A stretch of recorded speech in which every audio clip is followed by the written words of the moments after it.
పులివెందుల్లో ప్రతి ఒక్కరూ పోలీసుల దగ్గర నుంచి కార్యకర్తల దగ్గర నుంచి పార్టీకి సంబంధించిన ప్రతి ఒక్కరూ వైఎస్ఆర్సీపీకి సంబంధించిన ప్రతి ఒక్కరూ అందరూ దస్తగిరికి శత్రువులై కూర్చున్నారు.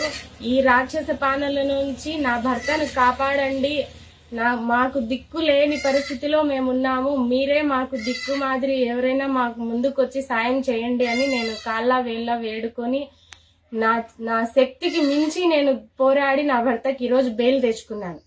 కానీ నా భర్త ఇంటికి రాని పరిస్థితి. ఎందుకంటే మళ్ళీ పీటీ వారెంట్లు వేసి దాని మీద కూడా మళ్ళీ ఫైట్ చేసి ఇప్పుడు బెయిల్ తెచ్చుకోవాల్సిన పరిస్థితి మాది. ఇంత కష్టం మాకెందుకు కల్పిస్తున్నారు ఈ జగన్మోహన్ రెడ్డి గారిని నేను ఒక్కటే అడుగుతాను. మీరు తప్పు చేయనంత వరకు, మీ తమ్ముడు గారు తప్పు చేయనంత వరకు మీరు మమ్మల్ని ఎందుకు ఇబ్బందులు పెడుతున్నారు? నేను పదే ఎన్నోసార్లు మీకు చెప్పిన, మీరు తప్పు చేయనంత వరకు కోర్టులకు వెళ్ళండి, హైకోర్టు ఉంది, సుప్రీంకోర్టు ఉంది, సిబిఐ ఉంది, మీరు కూడా పోరాడండి.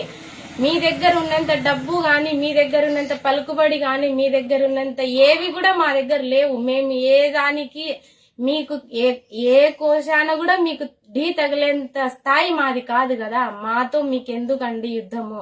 మా ఆయన్ని ఎందుకు ఇట్లా సతాయిస్తున్నారు? మా ఆయన్ని ఎందుకు ఇట్లా మీ ఆనందానికి, మీ సుఖానికి, మీ సంతోషాలకు మా ఆయన్ని ఎందుకండి బలిపశువులు చేస్తున్నారు?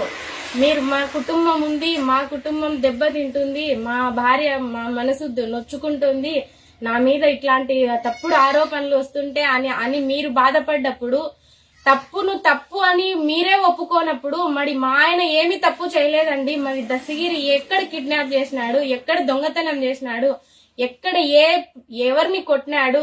ఎందుకు మీ గవర్నమెంట్ లో మీ చేతుల్లో ఉంది, డబ్బు మీ చేతుల్లో ఉంది, అధికార బలం మీ చేతుల్లో ఉందని మీరు అన్నిటినీ ప్రోత్సహించి అందరినీ మా మీది కుసిగలిపి మీరు సైలెంట్ గా ఏమీ తెలియనట్టు ఏదో ఒక మూల నుండి మీరు అన్ని కథనం అన్ని నడిపిస్తున్నారే.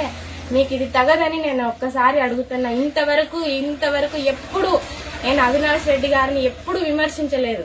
ఈ రోజు విమర్శించాల్సిన అవసరం, అంత దుఃఖం నా మనసుకు అనిపిస్తుంది కాబట్టి ఈరోజు ధైర్యంగా నన్ను చంపుతారా చంపనియండి, ఏమైనా మమ్మల్ని ఏం చేస్తారో మీ ఇష్టం సార్, ఏమైనా చెయ్యండి. మీకు ఇంతవరకు మీరు మీ వాళ్ళనే ఇడిచిపెట్టినప్పుడు మమ్మల్ని ఇడిచిపెడతారని అయితే నమ్మకం మాకు లేదు. అందుకే నిన్న తెలంగాణ నుంచి మాకు ప్రొటెక్షన్ కావాలని ఇస్తేనే ఇక్కడ ఉంటామని, ఇవ్వకపోతే ఇక్కడ నుంచి వెళ్ళిపోతామని నిన్న నేను మాట్లాడినాను. మీకున్నట్టే ఫ్యామిలీ మాకుంది సార్, మీకున్నట్టే బిడ్డలు మాకున్నారు సార్, మీకున్నట్టే మాకు కూడా భార్యాభర్తల అనుబంధం ఉంది సార్. దయచేసి మీ రాక్షసత్వాన్ని మీ వాళ్ళ మీద చూపించుకోండి కానీ మా మీద చూపించద్దండి సార్. దయచేసి మా భర్తను బయటికి రానివ్వండి. మీరు తప్పు చేయనంత వరకు మీ వాళ్ళందరూ అంటున్నారు కదా, కడిగిన ముత్యం మాదిరి బయటికి వస్తారు మా అవినాష్ రెడ్డి గారని. మీరు తప్పు చేయనంత వరకు ఎవరికి భయపడద్దండి. దస్తగిరికి ఎందుకు భయపడుతున్నారు అంటే, మీరు తప్పు చేసినారా? తప్పు చేసింటేనే దస్తగిరిని భయపడి దస్తగిరిని లోపల పెట్టుకోండి సార్. లోపల పెట్టుకొని మీరేం అడిగిస్తున్నారు సార్? 5 కోట్లు తీసుకోండి, 20 కోట్లు తీసుకోండి, 30 కోట్లు తీసుకోండి అంటే మేమేమన్నా డబ్బులకు ఆశపడి మా జీవితాలు మేము ఒక్కసారి 5 కోట్ల ఆశ చూపించి నా భర్త జీవితాన్ని తారుమారు చేసి ఈ రోజు మేము తినే ముద్ద కూడా మాకు తినేయకుండా, మా బతుకులు మమ్మల్ని బతకనీయకుండా చేసింది మీ డబ్బు ఆశలే సార్. మళ్ళీ డబ్బు ఆశలు చూపించి మా జీవితాలు ఏం చేయాలని ఉన్నారు సార్ మీరు? శివశంకర్ రెడ్డి గారి కొడుకులు వెళ్లి మా ఆయన ఏం అడుగుతున్నారు సార్ లోపల? ఎందుకు సార్ బయట ఉంటే దస్తగిరితో మాట్లాడలేరని, దస్తగిరితో రాజీకి రాలేరని, జైల్లో ఉంటే అది మీ ఇండ్లు లాంటిదని మీ వాళ్ళందరి సమక్షంలో మీరేమైనా చేయొచ్చనే కదా సార్ లోపల పెట్టుకున్నారు. మీకు దమ్ము ధైర్యం ఉంటే, మీరు తప్పు చేయలేదని మీ మనస్సాక్షికి మీరు అనుకుంటే దయచేసి మా భర్తకు బెయిల్ వచ్చేట్టుగా చేయండి సార్. మీరైతే అడ్డుపడద్దండి. మీరు తప్పు చేయనంత వరకు మీరు స్ట్రాంగ్ గా ఉండండి. దస్తగిరికి అయితే భయపడద్దండి. మీరు దస్తగిరిని లోపల ఎన్ని రోజులు ఉంచినా కూడా మీరు తప్పు చేసినట్టే ప్రజలకు కూడా మాకు కూడా ఈ రోజు నమ్మాల్సిన పరిస్థితి వస్తుంది. ఎందుకు? సిబిఐ మీద చెప్పండి, రామ్ సింగ్ గారు కొట్టి చెప్పించినారని చెప్పండి, దీపక్ గౌర్ గారు చెప్పి కొట్టించినారని చెప్పి ఒప్పించినారని చెప్పండి, ఆమె DGP madam Sudha Singh madam కొట్టి ఒప్పించినారని చెప్పండి. ఇంతమందిని ఎందుకు సార్ మీ ఒక్కరి కోసం అంతమంది జీవితాలతో ఎందుకు సార్ మీరు ఆడుకుంటారు? మీరు తప్పు చేయలేదు కదా. సునీతమ్మ డబ్బులు ఇచ్చిందని, సునీతమ్మ డబ్బులు ఇచ్చింటేనే చెప్పమని చెప్పండి అని ఎందుకు సార్ మీరు అంటున్నారు?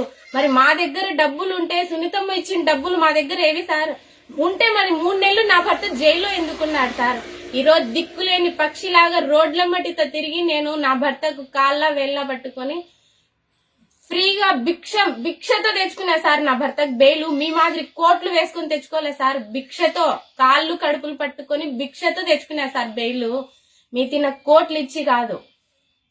దయ కలిగిన వాళ్ళు మీకు డబ్బు ఉంది కానీ మనసు లేదు సార్. కానీ మనసున్న మనుషులు ఈ ప్రపంచంలో చాలా మంది ఉన్నారు సార్, మీకు తెలీదు.